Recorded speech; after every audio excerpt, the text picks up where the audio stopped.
Hello and welcome to the 12 Months to Marathon podcast with me, John Hill, the running podcast for the over 35s with marathon dreams. Episode 90, why discipline will always beat motivation. So what's going on with me at the moment? Well, it's Friday as I'm recording this, so I'm 2 days out from my 16th marathon, as long as everything goes well in the next couple of days in Boston here in Lincolnshire.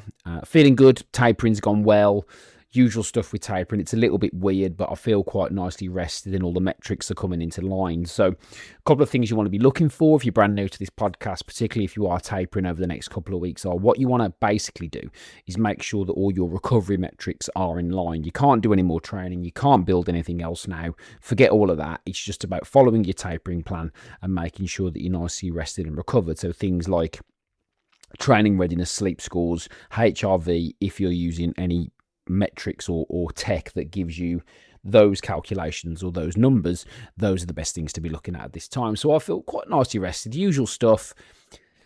Paranoia is a thing for everybody, so as you can probably hear, my voice is a little bit off, so I feel fine. You know, is it a cold? No, but you know what I mean. It's one of those things we've all got to deal with marathons. It's not a real thing, but it's something that you have to sort of get over, is this constant fear of injuring yourself and all this other stuff, or getting a cold. It's just part and parcel of marathon running, particularly if you've built up to it for a long time. Now, the reason why I wanted to do this is because of usual stuff, really, comments, messages, stuff from my own coaching community that I get on Instagram.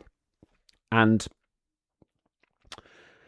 I think it's really important that when you are coming to the end of a marathon training block, particularly if you are a first timer, or if it's like a subsequent one where potentially you're trying to right a few wrongs from a previous one, you need to stay grounded. Now, I did a podcast pretty much at the start of when I was doing this about the myth of motivation. It's something that I've discovered over the last 20 or so years since I started my own health and fitness journey back in 2005. And unfortunately, the problem is we get a lot of negative programs fed into us regarding what are the key things or key what levers, let's use that word, or leverage to changing something, okay, or doing something. So for example, people will say, I'm not very motivated to run. And the problem isn't motivation. And the reason why it's not motivation is because motivation is not a thing, okay? It's not something you get, it's not something you buy, and it's not something anybody else can give you. Motivation is something that's internal, and it's having the right reasons to do something. Like if somebody is running a marathon and they're not motivated to exercise, or if they're not motivated to run, we've got a big disconnect there between this thing that you've decided to do. If you can't get yourself motivated to go and run when you've got a marathon in the diary, then that's a deeper issue than just you can't be bothered to run, in my opinion. You need to look at the deeper layers there, which we won't go into today because it's sort of beyond the scope of what we're talking about here. What I want to talk about here is discipline. Now, the problem with discipline is that it's often seen as a negative thing, and people see it as discipline, like being disciplined at school, being disciplined by your parents. And the truth is, if you wanted to run a marathon and you are physically able to do it, like you've got no physical affliction that stops you running a marathon, you can do it. All you've got to do is follow a plan, turn up on the day and run it, okay?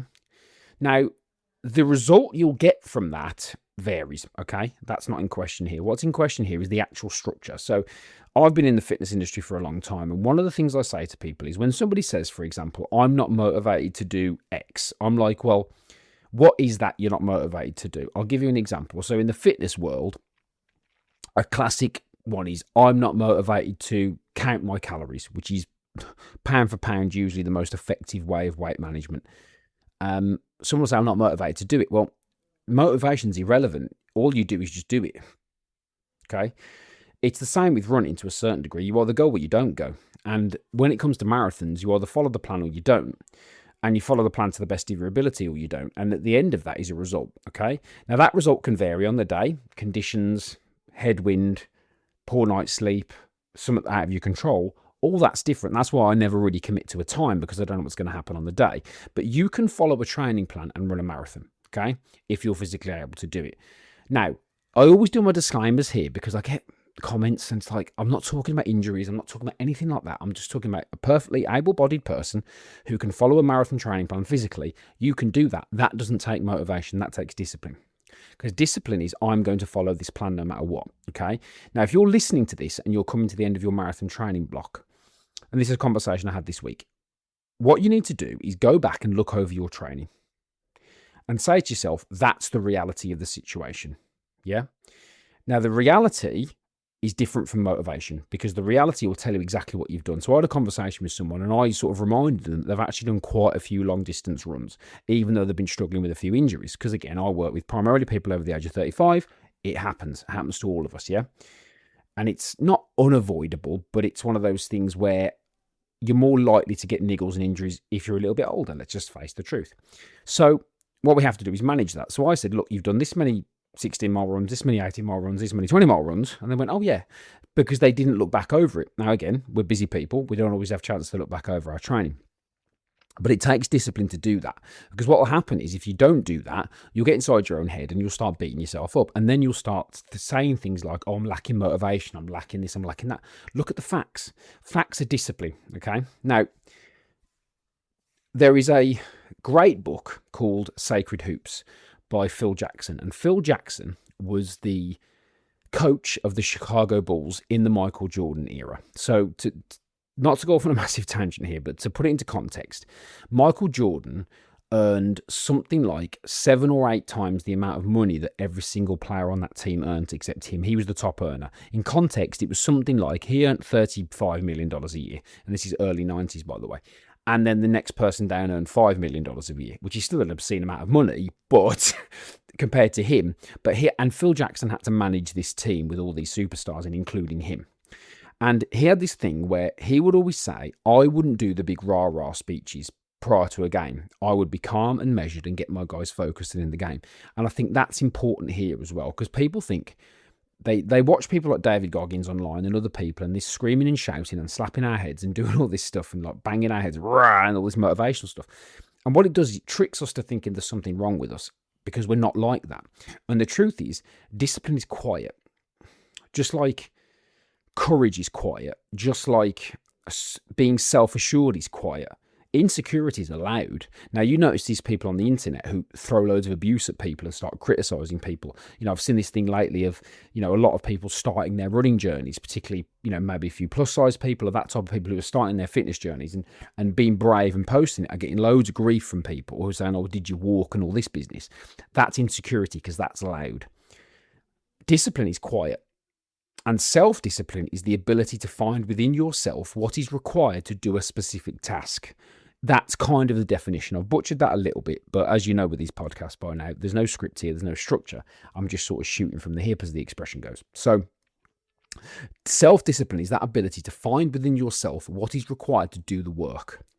Now, if you are in a position where you're perhaps doing a marathon later in the year or a half marathon or something that's going to really push you beyond where you feel you are from a potential standpoint, you've got to find the inner strength or whatever you want to use to do what's required. And it's not motivation, because you're not always going to be motivated. As somebody that's trained for 16 marathons now and completed 15, sometimes you're not motivated. You've just got to say, this has to happen. I need to do this. And that's why I love coaching marathon runners, because there's no option. You know, in the fitness game where people can either work out or not to a certain degree, with respect, they can choose not to. When you're marathon training, you don't get many choices, because you keep missing sessions. It's going to catch up with you later on. And that's what discipline is. Okay. So when you step up to that start line, if you are doing a marathon in the next couple of weeks, just remember, if you followed a plan for, say, 16, 20 weeks, whatever it might be, because usually they're on average about 16 to 20 weeks, usually most of them on average are 16 weeks long, that's going to compound. And that work you've done, that time on feet and that amount of running is going to add up. If you start to get inside your own head and should have done more, should, that's not going to get you in a good place mentally at the start of the run, okay? To get your place in a good place, you need to just sit there and go, what have I actually done here? Because I reminded this person that I coached that they'd actually done enough, really, with 2 weeks left to taper, because they're doing London. I said, look, you've done enough, really. You know, 2 20-milers, 2 18-milers, 2 16-milers, plus a full training program. That's going to get you around, barring a disaster. And sometimes that's all you need to do. So if you are doing a marathon in the next couple of weeks and you're tapering, use this time to relax, recharge, and think about what you've actually done, the reality of it. Look through what I call the reality lens, not the comparison lens. Because the comparison lens will always find somebody better, something better, or a gap. The reality lens will tell you what you've actually done. Now, you might look through the reality lens and it might tell you that you perhaps haven't done enough training based on your plan, but still, the outcome is the outcome. You can only take your medicine and go and do it and learn your lessons. Best lesson I ever learned in marathon terms was not training properly for a marathon. Because what did it teach me? You need to train properly for a marathon. And then it taught me the discipline to say, actually, no, this is all encompassing for 16 weeks. I like going to the gym and lifting weights. Couldn't do that for 16 weeks because, couldn't do that more than once a week because I had to fit in my training alongside all the other stuff that I'm doing. And it's not as simple just to say, I'm going to go strength train 3 times a week and then run 50, 60 miles a week as well. It's not as simple as that. That takes discipline. So if you have got any sort of aspirations for the rest of this year to do something that's going to push you beyond your potential, you need to learn that difference between motivation and discipline, okay? Because it will really, really help you and it will move you forwards and it will separate you, okay, a little bit. You might get a bit of pushback on that because people blame motivation because it's easy and it's lazy as well to blame motivation. So I'm not motivated. Well, how do you fix that? Because no amount of not exercising or not running is going to make you want to run.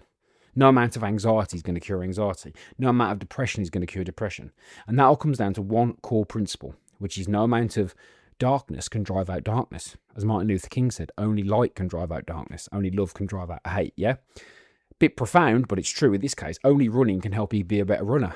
Only doing the thing can help you be better at doing the thing, whatever that thing is. And that sometimes takes discipline.